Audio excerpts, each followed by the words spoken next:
Baiklah, apa sudah terlihat? Hasil pemeriksaan fisik dan laboratorium. Pemeriksaan fisik. Yang pertama, tingkat kesadaran. Sensorium Solmonen. Ada beberapa tingkatan kesadaran fisik. Yang pertama, kompos mentis, yaitu kondisi seorang yang sadar sepenuhnya, baik terhadap dirinya maupun terhadap lingkungannya, dan dapat menjawab pertanyaan yang ditanyakan pemeriksa dengan baik. Yang kedua, ada apatis, yaitu kondisi seseorang yang tampak segan dan acuh tak acuh terhadap lingkungannya. Yang ketiga, delirium, yaitu kondisi seseorang yang mengalami kekacauan gerakan, siklus tidur, bangun yang terganggu, dan tampak gaduh, gelisah, kacau, disorientasi, serta meronta-ronta. Yang keempat, somnolen, yaitu kondisi seseorang yang mengantuk namun masih dapat sadar bila dirangsang. Tetapi bila rangsang berhenti akan tertidur kembali. Sopor, yaitu kondisi seseorang yang mengantuk yang dalam namun masih dapat dibangunkan dengan rangsang yang kuat. Misalnya rangsang nyeri tetapi tidak terbangun sempurna dan tidak dapat menjawab pertanyaan dengan baik.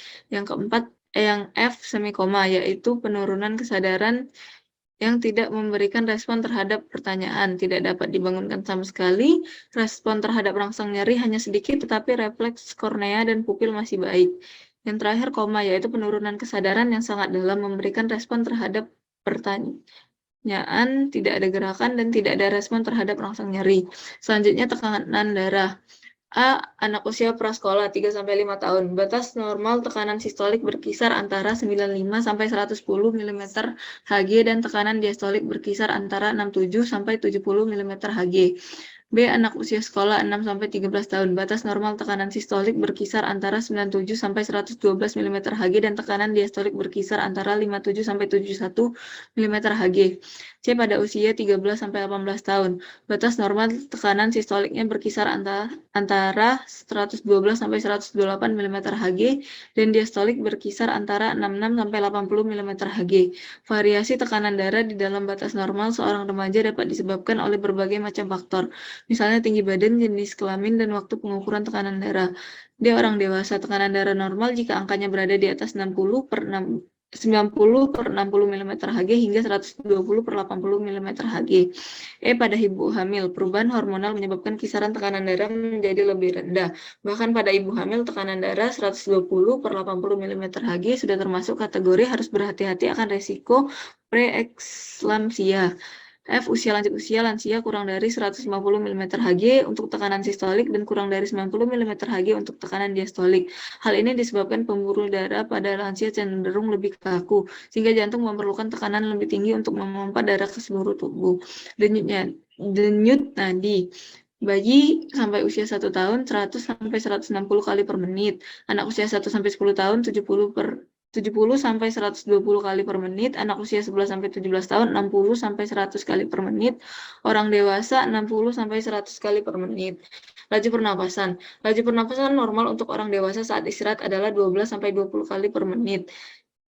Tingkat pernapasan di bawah 12 atau lebih dari 25 napas per menit saat istirahat dianggap abnormal. Di antara kondisi yang dapat mengubah tingkat pernapasan normal adalah asma, kecemasan, pneumonia, gagal jantung kongesif, penyakit paru-paru, penggunaan narkotika, atau overdosis obat. 5. Suhu tubuh. Suhu tubuh rata-rata adalah 30 derajat Celcius, tetapi suhu normal untuk orang yang sehat dapat berkisar antara 36,5 derajat sampai 37,2 derajat Celcius atau sedikit lebih tinggi. Suhu tubuh diukur dengan menggunakan termometer yang dimasukkan ke dalam mulut, anus, atau diletakkan di bawah ketiak. Suhu tubuh juga dapat diukur dengan termometer khusus yang dimasukkan ke dalam liang telinga. Suhu dapat bervariasi karena faktor selain penyakit atau infeksi, stres, dehidrasi, olahraga, berada di lingkungan yang panas atau dingin, minum minuman panas atau dingin, dan gangguan tiroid yang dapat mempengaruhi suhu tubuh. Berikut adalah tabelnya. Selanjutnya, 6. Akral dingin. Sirkulasi darah yang tidak optimal menjadi penyebab paling umum seseorang mengalami telapak kaki dingin. Pada kondisi ini, darah yang membawa panas tubuh kesulitan mengalir sampai ke kaki, sehingga telapak kaki terasa dingin. Sirkulasi buruk dapat terjadi akibat gangguan kerja jantung, sehingga mengalami kesulitan menyalurkan darah ke seluruh tubuh meski sudah berupaya keras. Selain itu, sirkulasi darah yang kurang baik juga bisa dipengaruhi oleh gaya hidup yang buruk seperti kebiasaan merokok. Selanjutnya, pemeriksaan laboratorium. Dari publikasi Kementerian Kesehatan, jumlah kadar gula darah normal dibedakan menjadi berikut. A. Gula darah sewaktu tanpa puasa adalah kurang dari 200 mg per dl. B. Gula darah puasa adalah kurang dari 126 mg per dl. Merujuk pada Jurnal Kedokteran Diponegoro volume 7 nomor 1 Januari 2008, gula darah sewaktu adalah parameter pemeriksaan kadar gula darah yang dapat diukur setiap saat tanpa memperhatikan waktu pasien terakhir kali makan, sedangkan gula darah puasa adalah parameter pemeriksaan kadar gula darah yang diukur setelah pasien berpuasa setidaknya 8 jam. Baiklah, itu saja yang saya dapat sampaikan. Saya kembalikan ke moderator. Terima kasih. Baiklah, terima kasih Saudari Rifda. Selanjutnya, kepada teman-teman yang ingin menyampaikan LI tambahan yang lebih spesifik terkait biokimia mengenai penumpukan asam laktat tadi, dipersilahkan untuk resen.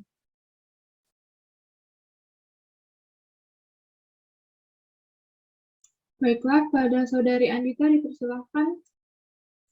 Baik, terima kasih atas kesempatannya moderator. Sebenarnya kemarin saya buat learning issue ini tuh agak masih bingung juga, dan nggak saya masukin ke LI saya karena nggak masuk di anual saya, jadi cuma catatan sedikit aja gitu. Siklus, jadi tentang siklus Cori. Jadi kan siklus Cori itu siklus energi yang dibentuk antara lintasan yang menghasilkan 3 senyawa, yaitu asam laktat, asam pirufat, dan alanin, dengan lintasan gluconeogenesis. Nah, siklus Cori yang pertama ditemukan itu terjadi antara jaringan otot dan hati yang membentuk siklus. Asam laktat yang disintesis oleh sel otot di lintasan glikolisis akan diserap oleh hati dan akan diubah menjadi glukosa. Sekresi glukosa oleh hati pada lintasan gluconeogenesis kemudian diserap oleh sel otot untuk diubah kembali menjadi asam laktat. Nah, mekanismenya ini ada gambarnya, ini hati, ini otot. Jadi kan dari laktat, pirufat, terus gluconeogenesis jadi berubah jadi glukosa, dari glukosa di otot nanti diubah lagi menjadi pirufat dan laktat, kayak gitu terus. Nah, dalam setiap sel, kedua lintasan, gluconeogenesis dan glikolisis berada dalam koordinasi sedemikian rupa sehingga salah satu lintasan akan relatif tidak aktif pada saat lintasan yang lain menjadi sangat aktif. Jika kedua lintasan melakukan aktivitas tinggi pada saat yang bersamaan, hasil akhir akan berupa hidrolisis terhadap 2 ATP dan 2 GTP untuk tiap siklus reaksi. Namun, sejumlah enzim dengan kadar dan aktivitas yang berbeda dari tiap lintasan dikendalikan agar hal tersebut tidak terjadi. Jadi laju lintasan glikolisis ini juga kan ditentukan oleh darah. Nah, kalau gluconeogenesis itu ditentukan oleh asam laktat. Jadi sehingga lintasan glikolisis dalam satu sel akan berpasangan dengan lintasan gluconeogenesis dalam sel lain melalui mediasi plasma darah yang membentuk satu siklus, disebut siklus Cori. Nah, siklus Cori ini biasanya terjadi antara sel otot lurik dan organ hati. Terus karena otot lurik itu pada saat berkontraksi akan mendifusikan asam laktat dan asam pirufat keluar dari sirkulasi darah. Asam laktat lebih banyak disekresi oleh karena rasio dari NADH dan NAD+ itu saat kontraksi otot akan mengubah sebagian asam pirufat menjadi asam laktat. Nah, asam laktat ini akan berdifusi masuk ke hati, terus karena dari rasio NADH dan NAD+ yang rendah tadi itu, untuk dioksidasi menjadi asam pirufat dan kemudian dikonversi menjadi glukosa. Terus pembentukan sistem laktatnya belum dirapiin.